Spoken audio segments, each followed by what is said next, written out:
ദൈവ തിരുനാമത്തിന് മഹത്വം ഉണ്ടാകട്ടെ. ഇന്ന് ലാസറിൻ്റെ ശനിയാഴ്ച. എന്തുകൊണ്ടാണ് ഈ ദിവസത്തിന് ലാസറിൻ്റെ ശനിയാഴ്ച എന്ന് പേര് വന്നത്? അതിനുത്തരം ലഭിക്കുന്നത് യോഹന്നാൻ്റെ സുവിശേഷം 12-ാം അധ്യായം 1-ാം വാക്യം മുതലാണ്. അവിടെ ഇപ്രകാരമാണ് നമ്മൾ വായിക്കുന്നത്: പെസഹായ്ക്ക് 6 ദിവസം മുമ്പ് കർത്താവായ യേശു തമ്പുരാൻ താൻ മരിച്ചവരുടെ ഇടയിൽ നിന്ന് ഉയർപ്പിച്ചവനായ ലാസറിൻ്റെ ഭവനത്തിലേക്ക് ചെന്നു. ആ ലാസറിൻ്റെ കുടുംബം യേശുവിനെ സ്വീകരിച്ചു. മാർത്തയും മറിയയും ലാസറും അടങ്ങുന്ന കുടുംബാംഗങ്ങൾ യേശുവിനായിട്ട് ഒരു വിരുന്നൊരുക്കി.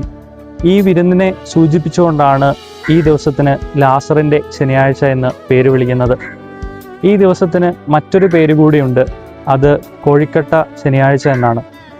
സുറിയാനി പാരമ്പര്യത്തിൽ അല്ലെങ്കിൽ കേരളത്തിലുള്ള പുരാതന ക്രൈസ്തവ പാരമ്പര്യത്തിൽ ലാസറിൻ്റെ ശനിയാഴ്ച ദിവസം തങ്ങളുടെ ഭവനത്തിൽ അരിയും തേങ്ങയും ശർക്കരയും എല്ലാം ഉപയോഗിച്ചുകൊണ്ട് കോഴിക്കട്ട എന്ന് പറയുന്ന പലഹാരമുണ്ടാക്കി മധുരപരമായ ഈ പലഹാരം കഴിക്കുന്ന ഒരു പാരമ്പര്യമുണ്ട്.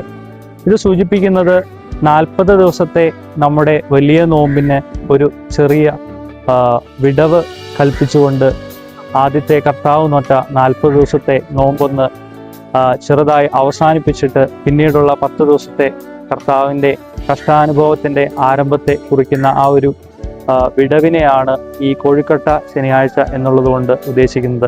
നമ്മുടെ എല്ലാം ഭവനങ്ങളിൽ ഇന്ന് നമ്മൾ കോഴിക്കട്ട പെരുന്നാൾ ആഘോഷിക്കുമ്പോൾ ഈ കഴിഞ്ഞ 40 ദിവസം നമ്മൾ കർത്താവിൻ്റെ നോമ്പ് നോറ്റത് നമ്മുടെ ജീവിതത്തിൽ നല്ലൊരു അനുഭവമായി തീരുവാനും നമ്മുടെ ആത്മീക വളർച്ചയിലേക്ക് അത് ഉതകുന്നതായി തീരുന്നതും ഈ നോമ്പ് അനുഷ്ഠാനവും ഇനി വരുന്നതായ 10 ദിവസത്തെ കർത്താവിൻ്റെ കഷ്ടാനുഭവത്തിൻ്റെ അനുഷ്ഠാനവും വഴിയായിട്ട് സ്വർഗത്തിലേക്ക് കരയേറുന്നതായ വലിയ ഒരു ആത്മീയ അനുഭവം നമുക്ക് ലഭിക്കുകയും ചെയ്യട്ടെ എന്ന് ആശംസിച്ചുകൊണ്ട് നിർത്തുന്നു.